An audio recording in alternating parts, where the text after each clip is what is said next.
Welcome back, everybody. We are ready for another set of notes. So you will need to go to your Unit 5 table of contents.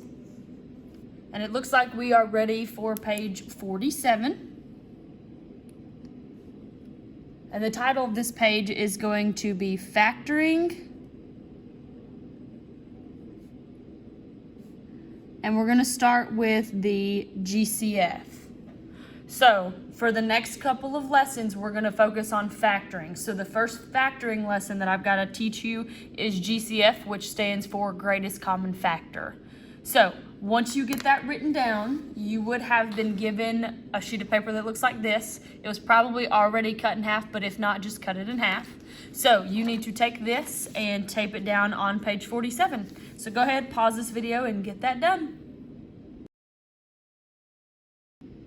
Okay, so now that we have our notes taped in, we're going to go ahead and start. So the instructions say to factor the following polynomials by taking out the GCF. Remember, GCF stands for greatest common factor. And then you can check your answers by redistributing. So I'm going to show you how to do that on a couple of them. We're not going to do it on all of them. So let's take a look at example number 1. So number 1, we have a binomial. It's a binomial because there are two terms there. I'm wanting to factor out the greatest common factor that they have. So we can make factor trees, and I'm going to show you this on the first one, but if you can do the factor trees in your head, it's a lot better. So here's the factor trees that you guys called them in middle school. So when I look at the number 3, I'm going to think about the factors of 3. So what numbers can I multiply together to give me 3? 3 is a prime number, so it's only 1 and 3. Then I need to take a look at 12. Well, 12, I always start with 1, so we're going to do 1 times 12. We have 2 times 6 and 3 times 4. And see, if these numbers are side by side, then it wraps back around because 5 doesn't go into 12, 7 doesn't go into 12, 8, 9, 10, 11, they do not go into 12. So these are the factor trees of these two numbers. Now, these are the factors. We need to find the greatest common factor between the two. So greatest, that's the biggest one, and then common means that they share both of them. So they both share 1, but that's not the biggest one. The greatest number that they share is 3. So that's the number that we are going to factor out from this binomial. So this is how you find the number. If you struggle, if you struggle to find them, this is how we need to find them. So here's what happens after you factor it out. So we'll draw an arrow. I'm going to factor out a 3. And when I factor out a 3, I need to figure out what is left. So here's how we do that. I'm going to have my parentheses still because all I'm doing, this is what you're essentially doing. When you factor out a 3, you're dividing by 3. So we can take this and divide by 3, and that's going to give us what's left on the inside. So 3 divided by 3 is 1, and then that x is still there, so I'm going to have 1x. You can put the 1 right there if you need to. And then 12 divided by 3 is 4. So I've got 3 times x plus 4. And that's it. So that means that 3 is your GCF, okay? 3 is your GCF. Now, if you wanted to, which it's good to check every now and then, but we can actually take 3 times x plus 4 and redistribute to make sure that we were actually correct. So when I distribute this, I'm going to do 3 times x, which is 3x. 3 times 4 is 12. Once you get this, it should be the same thing that you started with. If it is, then you factored out the GCF correctly. So that's just one quick way that you can check. So I'm going to do a couple more with you, and then I'm going to let you try some on your own. So let's look at number 2. So number 2, I have another binomial because there's two terms. I've got 5x plus 30y. So I've got more variables this time. I've got an x and a y, and both of these have a variable. So I like to focus on just the numbers first before I go to the variables. So let's focus on the numbers first. So I'm looking at the numbers 5 and 30. So in your head, you need to be trying to come up with like the factor trees of 5 and 30. So I'm going to show it to you just another quick time. So 5, the factors of 5 are 1 times 5, and that's it because 5 is also a prime number. And then I've got 30. Now 30 has a few more. So I've got 1 times 30, 2 times 15, 3 times 10. 4 doesn't go into 30, but 5 does. 5 times 6. And then, so there's 6. And then 7 doesn't go in. 8, 9, 10. 10 times 3, 15 times 2. So we just go back up the other side. So these are it. So the greatest one that I see in these two factor trees are 5s. So I'm going to factor out a 5. So I'm going to take out a 5, and I've got to come up with what's going to be left on the inside after I take the 5 out. Okay? So here's what happens. We're going to be dividing by 5 because that's what's going to give me what's left on the inside. So check this out. This is 5x divided by 5, just like it was up here. So the 5s, that's 1, so I'm going to have 1x left. And then 30 divided by 5 is going to give me 6. But there's also a y right there. So that y is going to stay on the inside because I didn't take it out. So it's going to be plus 6y. And there we go. Again, we can check it if we wanted to make sure that it actually works. So I'm going to show you that it works again. So just watch for a second.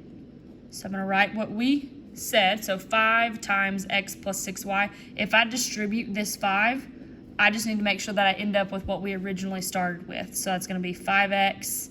5 times 6 is 30y. And that's exactly what I started with. So we did factor that GCF out correctly.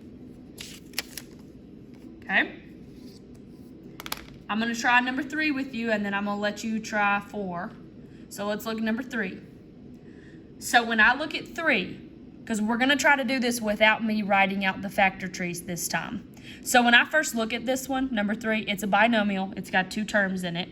I'm looking at the numbers only right now. I've got 4 and 24. So I always look at the smallest number, okay? And in my head, I'm going to think, what are the factors of 4? I've got 1, 2, and 4, and that's it. So 1 definitely goes into 24.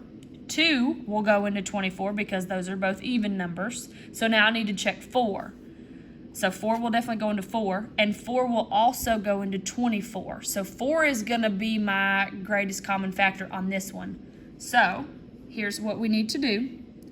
I'm going to have 4 on the outside so I can factor out that 4. But there's another thing I can factor out. So let me show you this. So this little y squared right here, that actually means that there are 2 y's sitting there. So I've got 4, and then I can write it like this. Y minus 24y. Okay? When we talk about taking out the greatest common factor, we're trying to take the stuff from both of them. So in order for me to take out a y, both of them have to have at least 1. So here's how I determine which ones I can take out. This one has 2 y's, and this one has 1. So that means I can only take out one of the y's. So if I take it out and put it on the outside, this is what it looks like. So I've got 4y, and then I've got to figure out what's on the inside. So remember, you can only take a letter, you can only take a variable out if both of the terms actually have 1. So when I wrote this out, I could actually see that both of these terms had a y. So I'm going to take the y away. Okay, so here's what we're doing. Instead of just dividing by 4, we're now dividing by 4y. So the 4's, those are going to go to 1's, and then I'm going to have just 1 y left over. Okay, and if you struggle figuring out how many are left, just go back to this little diagram. The circled one is the one that I took out, and I've got 1 y left. So I'm going to have y. And then I'm going to also divide this one by 4y. So focus on just the numbers first. Negative 24 divided by 4 is going to give me negative 6. And then that y, I've already taken it out, so I do not need the y right here. Okay? So I know this one was a little bit different because we had to take out a variable, so I wanted to show you that it actually does work, so we're going to check it real quick. So I've got 4y times y minus 6. I'm going to redistribute just to check and make sure that I was correct. So 4y times y is just going to be 4y squared, because when we multiply, we just add the y's together. And then 4y times negative 6 is going to be negative 24y. And that's actually exactly what I started with, so we did factor correctly. Okay? I want you guys to pause this video and try number 4 on your own, okay? I do want you to remember, though, in order for you to take out a letter, both of them have to have it. In order for you to take out a variable, both of them have to have it. So, go ahead and pause this video. Attempt number 4, like legit attempt number 4. Once you have it done, go ahead and push play, and then I'll talk you through what it should be. So go ahead and push pause now, and I'll see you in a minute. Okay, so now let's talk about number 4. You should have tried it on your own, so we're going to talk through it and make sure that you have the right thing in your notes. So we are trying to factor out the GCF, remember. So I always start with the numbers. I try to figure out what number can I take out from both of those. So what's the biggest factor that I can take out? So I'm looking at 6 and I'm looking at 9. So in my head, those are both multiples of 3. So I just need to make sure that 3 is the highest thing that they have in common. So I know 6 can be divided by 3, and I know 9 can be divided by 3. The only other factor bigger is 6, and 9 cannot be divided by 6 evenly. So I know that 3 is going to be my number common factor that I'm looking for. Now I need to check to see if I can take out any variables. So remember, I made the comment that in order for you to take out a variable, it had to be attached to both terms. So this one has a GH attached to it, and this one has an H. So I can actually only take out the H because they both have an H. So I'm going to take it from both of them. So I've got 3H. Now I just need to figure out what's left on the inside. And that's where the whole division trick comes in. So I'm going to take this 6GH and I'm going to divide it by 3H. So 6 divided by 3 is going to give me 2. The H's are going to go away. And then that G I'm going to be left with on the inside. Okay? And then now I just need to look at that minus 9H. And I remember I factored out a 3, so I've got to figure out what's left on the inside after I factor the 3 out. Negative 9 divided by 3 is negative 3. Oh, sorry. I also took out that H. My bad. I took that H out. So now that H is gone. And this is what I'm left with. Okay? So now let's just check through and make sure that it works in our head. So when I do 6H times 2G, that's going to give me 6GH, which is this one. And then 3H times negative 3, that's going to give me negative 9H, which I've got. So you can actually like redistribute and check it in your head, okay? All right, so let's take a look at number 5.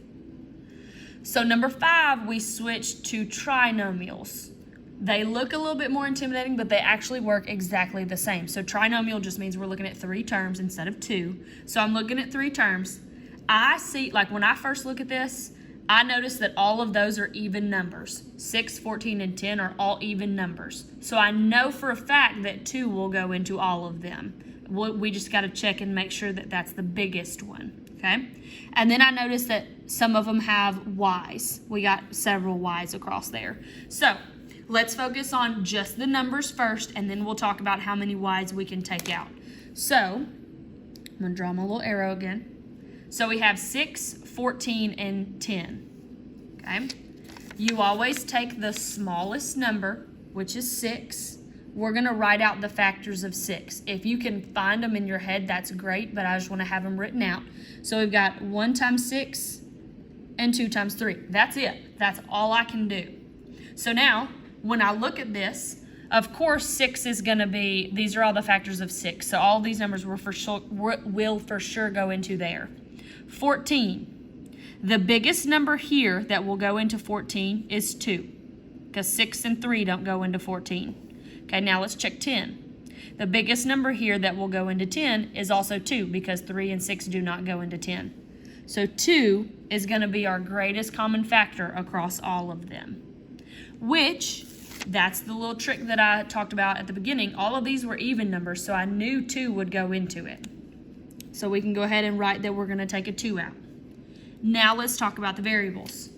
The variables on this one, we got to pay attention to how many are actually there.